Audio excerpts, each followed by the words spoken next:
Donc, sans plus tarder, j'aimerais vous présenter en fait notre premier segment qui a été réalisé en collaboration en fait avec notre partenaire média. Donc, Phil est prête à passer à l'action en fait avec notre premier invité qui est Louis-Antoine en fait de la MAPAC, qui est agronome à la MAPAC. Donc, Louis-Antoine, je crois, Phil, que tu es prêt à enchaîner la capsule, Phil. Oui, Karl, on poursuit le tour de table de nos capsules Horizon 360 dans le cadre de cette journée Agriculture Usine Bleue avec Louis-Antoine Gagné. Bonjour Louis-Antoine. Bonjour, bonjour. Alors Louis-Antoine, vous êtes agronome pour le MAPAC, le ministère de l'Agriculture, des Pêcheries et de l'Alimentation du Québec. Alors comme on est là pour faire un tour d'horizon justement des nouvelles tendances, en quelques chiffres clés pour qu'on ait une bonne idée, le secteur maraîcher au Québec, qui est le secteur qui vous occupe finalement le plus, ça donne quoi concrètement? Le secteur maraîcher en chiffres, on connaît peu là, quand on est dans le grand public, quand on achète nos légumes à l'épicerie, mais ce qu'on ne réalise pas, c'est toute la quantité de producteurs pour nous nourrir. Donc, on parle autour de 2000 producteurs au Québec qui cultivent sur une superficie d'un petit peu plus de 36 000, donc 36 000 balles si on veut, pour produire 711 000 tonnes métriques de légumes. Donc, c'est une très grosse superficie là, pour produire des légumes. Exactement. Des valeurs d'économie frais de 100 millions. Donc, c'est un pan de notre économie qui est dans le légume. Et la règle du 80 qui s'applique dans plusieurs secteurs s'applique aussi dans le secteur maraîcher. Il y a 300 producteurs sur les quelques 2000 qui produisent 80 de nos légumes. Donc, il y a vraiment 300 très gros producteurs qui sont spécialisés, là, qui sont dans la grande distribution au Québec. Vous, à l'heure actuelle, dans ce secteur, ce serait quoi, à vos yeux, les principaux enjeux auxquels font face justement tous ces producteurs ici au Québec? Ce qu'on doit comprendre dans le secteur des fruits et légumes au Québec, c'est que c'est un marché qui est totalement de l'Amérique du Nord. Ça veut dire que nos producteurs, à nous autres, sont toujours en compétition tous les jours avec ceux de l'Ontario, des États-Unis et du Mexique. Donc oui, actuellement, avec la pandémie, on voit une genre de tendance d'achat local, mais concrètement, les gens, quand ils vont dans les supermarchés, on regarde beaucoup les prix. Et le producteur d'ici doit être en mesure de produire au coût le plus faible possible pour demeurer compétitif avec les produits de nos compétiteurs, là, donc l'Ontario, le reste du Canada finalement et l'Amérique du Nord complet, les États-Unis, Mexique. Donc, de cette façon-là, les enjeux, qu'est-ce qui coûte cher en agriculture? C'est la main-d'œuvre. Oui, il y a d'autres enjeux, services conseils, le changement climatique, la recherche et développement, mais principalement, là, un endroit où on peut travailler pour devenir compétitif, c'est sur la main-d'œuvre. Alors, parlons-en de main-d'œuvre. Justement, la pénurie de main-d'œuvre est présente. Elle est de plus en plus marquée, de plus en plus forte en termes de pression sur les épaules des producteurs. Est-ce qu'on peut compenser cette pénurie-là par l'automatisation? Est-ce que c'est finalement la solution par excellence, la solution miracle, selon vous? Je ne dirais pas solution miracle, parce que c'est un mot fort, un peu miracle, mais assurément, c'est une piste qui est étudiée et qui est envisagée de plus en plus. Avec la production agricole, là, puis là, on sort des fruits et légumes, là, toute production agricole, on parle de 55 000 travailleurs environ au Québec qui travaillent. Évidemment, c'est beaucoup le secteur du maraîcher qui emploie, qui ont besoin de beaucoup d'employés. Là, on le voit quand on est dans les régions agricoles, des hordes de travailleurs qui ramassent des fraises et autres. Ce qu'on a vu ressortir de la pandémie, quelque chose qu'on n'entend pas parler beaucoup d'habitude, mais que ça a ressorti comme enjeu, c'est le nombre de travailleurs étrangers. Au Québec, on a eu peur là, en 2020 que les travailleurs étrangers ne puissent pas venir à cause que les frontières étaient fermées. Il y a eu plusieurs articles sur le sujet, je ne vous apprends rien. On parle de 14 000 travailleurs étrangers en 2019. On a les chiffres de 2019 sur 2020, ils ne sont pas finis de compiler, là, qui sont venus nous aider pour cueillir des fruits et légumes. Donc, c'est un petit peu moins que le tiers actuellement des travailleurs qui sont des travailleurs étrangers. Pour combien de temps ces gens-là vont être intéressés à venir travailler ici? On ne le sait pas, c'est des données incertaines. Il y a des estimations qui ont été faites en 2029 pour dire qu'il y aura 19 900 emplois non pourvus par la main-d'œuvre québécoise et à ce moment-là, ça va représenter 27 % de l'effectif nécessaire pour la production agricole.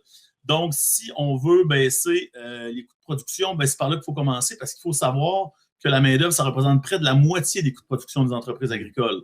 Donc, c'est majeur. Non seulement c'est majeur en termes de coût de production, mais aussi en termes d'insécurité. Si un jour on n'a plus de travailleurs étrangers, ça prend des solutions pour cueillir nos légumes.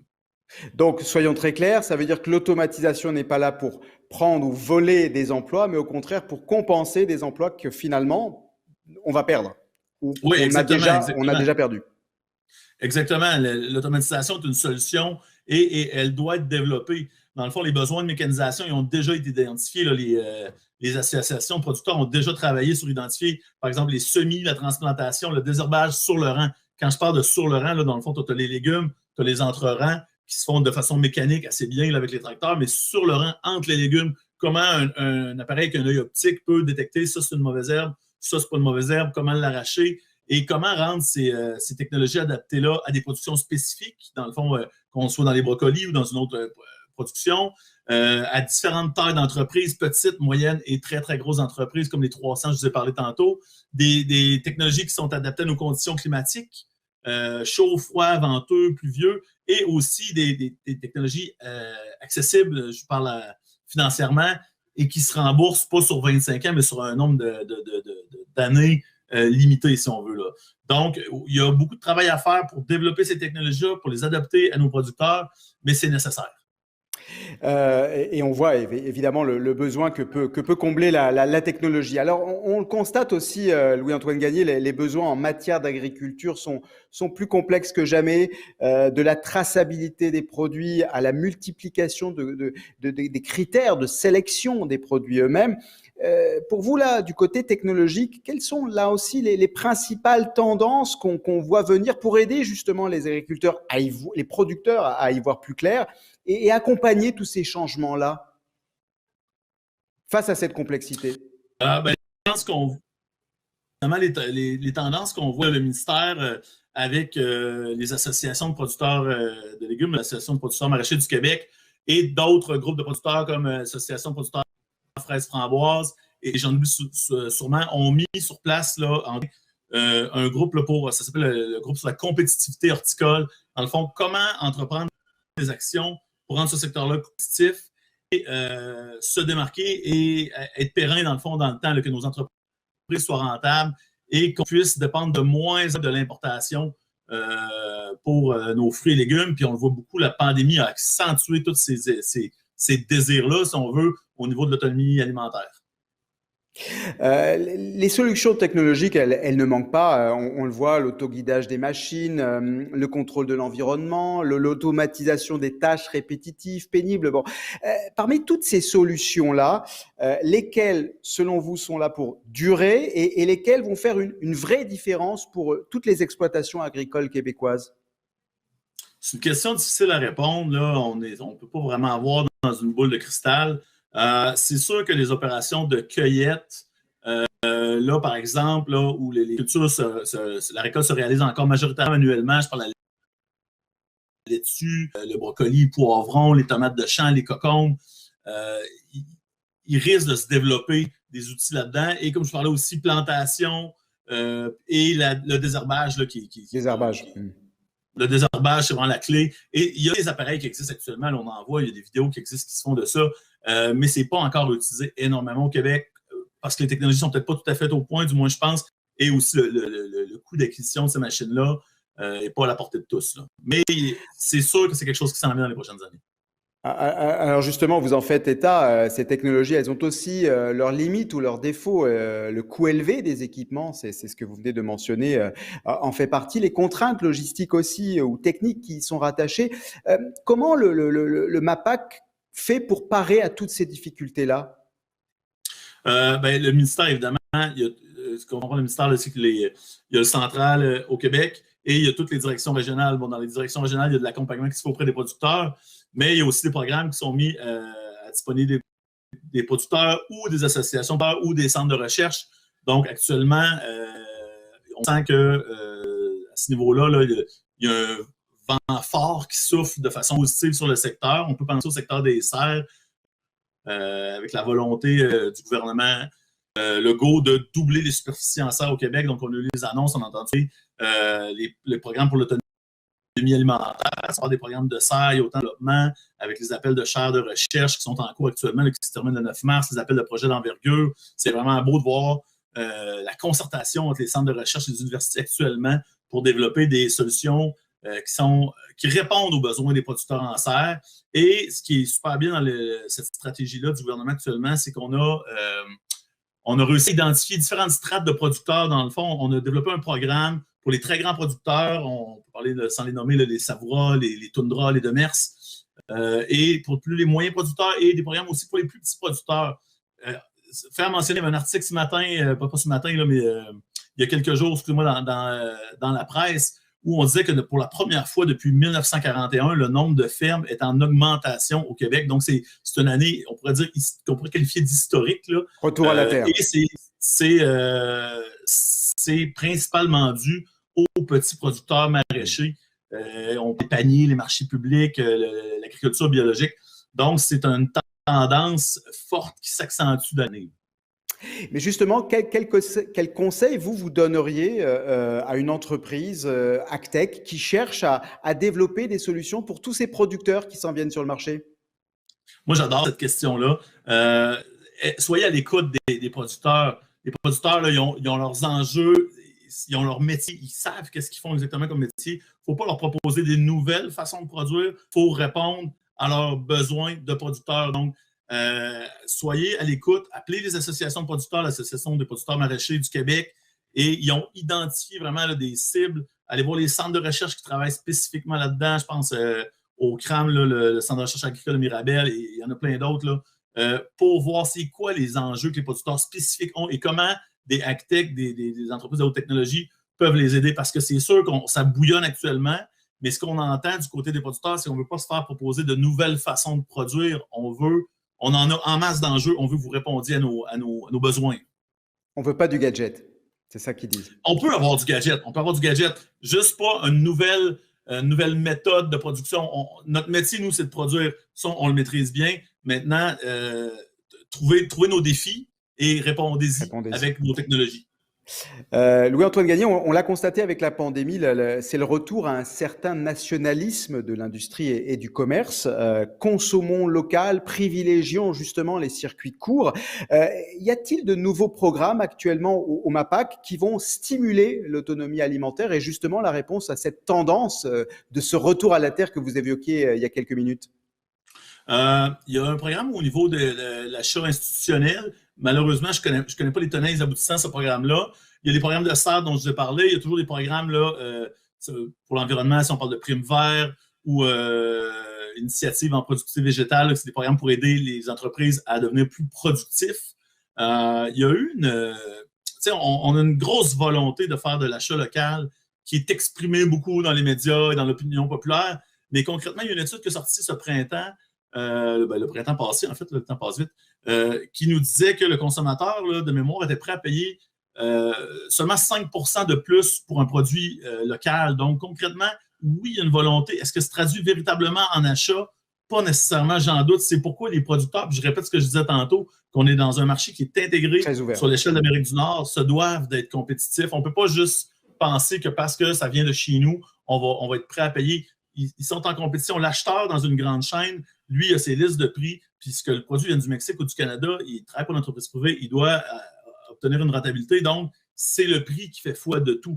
On pourrait dire malheureusement, mais c'est ça la vie. Donc, il faut s'adapter à ça. Et c'est comme ça que les AgTech peuvent aider les producteurs agricoles à devenir compétitifs. Donc, effectivement, soutenir ces exploitants, ces producteurs qui doivent faire face à la compétitivité avant peut-être de penser d'abord et avant tout à l'autonomie alimentaire. Je pense qu'on a bien compris votre message. Une dernière question, on a abordé les tendances, les défis du milieu, le potentiel et les limites de l'automatisation pour y faire face. Si on regarde le portrait d'ensemble, ces changements, ils affectent toute la chaîne de production agricole. Selon vous, les prochaines étapes à venir, c'est quoi? Les prochaines étapes à venir, là, évidemment, va être la mise en place de technologies, de bancs d'essai, de contacts. Je pense à la zone AgTech. Je parle à Marie-Lou pratiquement toutes les semaines, qui est la directrice de la zone AgTech. Puis on se met en relation avec les producteurs, les chercheurs, la concertation. Je crois que le travail en bateau, c'est du passé. Maintenant, on doit travailler pour la collaboration si on veut une autonomie alimentaire à l'échelle du Québec, mais ça prend de l'innovation à l'échelle du Québec aussi en favorisant les relations entre les producteurs, les centres de recherche, les centres de transfert, les universitaires et les industries agtech, que tout ce beau monde-là se parle pour finalement répondre aux besoins des producteurs. Merci Louis-Antoine Gagné. Je rappelle, vous êtes agronome pour le MAPAC, le ministère de l'Agriculture, des Pêcheries et de l'Alimentation du Québec. Et on poursuit, mon cher Carl, notre tour de table de cette belle et riche journée agriculture usine bleue, organisée, on le rappelle, par le REAI en partenariat avec la zone agtech, le Fonds de solidarité FTQ et Scientia. Et je pense que tu as un dernier petit mot pour notre invité. Oui, ben, je voulais remercier Louis. En fait, merci beaucoup pour ton beau tour d'horizon. Louis, je trouve qu'il y a vraiment des belles choses qui se passent au Québec en ce moment. C'est vraiment stimulant d'entendre ça. Nous, avec notre écosystème d'entreprise en automatisation, on est vraiment, vraiment excités de tenir cette première journée sur l'agriculture automatisée. Puis moi, j'ai une question pour toi, Louis. Est-ce que tu penses que justement, une plus grande collaboration, tu l'as dit tantôt, hein, avec tout l'écosystème, tu l'as si bien nommé, une grande collaboration aussi au niveau des producteurs, de dire, OK, ben oui, peut-être de plus en plus, peut-être de culture en serre parce qu'on pourrait cultiver à longueur d'année, ce qui nous restreint un peu plus la culture en champ durant l'été, mais c'est plus coûteux à développer. Ou est-ce que l'automatisation pourrait probablement jouer un plus grand rôle, selon toi, justement, dans la culture en serre, même si elle est moins développée actuellement que la culture en champ? Oui, évidemment, la culture en serre, bon, la volonté du gouvernement est de doubler les superficies en serre. Ce qu'il faut comprendre, c'est qu'actuellement, au Québec, on produit tomates, poivrons, cocombes, salades. Certains marchés sont plus saturés que d'autres. Il y a encore de la place pour beaucoup de nouveaux joueurs, différents niveaux de production, moyen grand, mais il y a énormément d'autres cultures qu'on ne fait pas encore en serre. Puis si on regarde dans d'autres pays qui sont faites, donc il y a beaucoup de place à la diversification. Ces techniques de production-là sont plus ou moins connues au Québec et les infrastructures qui permettent de faire ça aussi. Bon, une serre, c'est une serre, mais c'est adapté si on parle, bon, par exemple, du haricot, là. Du haricot, il s'en consomme à l'année au Québec. On n'en produit pas à l'année, on en produit en champ. On maîtrise cette production-là qui est très bien mécanisée. Puis on a des gros joueurs, là, par exemple, comme Bonduelle. Mais en serre, on a fait, à part les petits producteurs à petite échelle qui font certains essais, on n'en a pas. Ben, ça pourrait être une option qui, avec plein d'équipements développés, adaptés à cette production-là. Bref, je dirais que pas l'avenir est à la diversification, mais il y a certainement une tendance qui va s'en venir à la diversification avec l'augmentation des superficies en serre et la volonté aussi des gens de consommer québécois. Est-ce que tu crois que les plus petits agriculteurs maraîchers qui voudraient se lancer dans la culture en serre devraient peut-être un peu plus se regrouper, question de faire des économies d'échelle, parce que s'ils se mettent à tout cultiver chacun sur leur côté avec des plus petites serres, ça risque d'être plus difficile parce que c'est tout le temps une question de volume, on s'entend là-dessus. Est-ce que tu penses que c'est un avenue potentiel? Oui, il y a des coopératives de mise en marché. Chez les petits producteurs, il y a un organisme qui s'appelle l'ACAP, qui est la coopérative pour une agriculture de proximité écologique, qui n'est pas une coopérative de mise en marché directement, qui ont une initiative qui s'appelle les biolocaux, qui mettent en marché des produits toute l'année, sur 12 mois de regroupement de producteurs, mais il y a beaucoup d'achats groupés, d'initiatives groupées. Donc, ces initiatives-là existent déjà. Là, actuellement, toutes les institutions d'enseignement, cégep, agriculture, DP, c'est plein à craquer. Il va y avoir énormément de producteurs là, bientôt. Est-ce que tous ces gens-là vont rester pour une horizon 10 ans, 20 ans? On ne le sait pas. On le souhaite, mais on ne le sait pas. Il va sûrement avoir de l'intégration qui va se faire un petit peu, de nouveaux modèles de production, peut-être la spécialisation à plus petite échelle que ce qu'on connaît là, chez les grands producteurs. L'avenir est incertain, mais assurément, elle est plein d'optimisme et bouillonnant.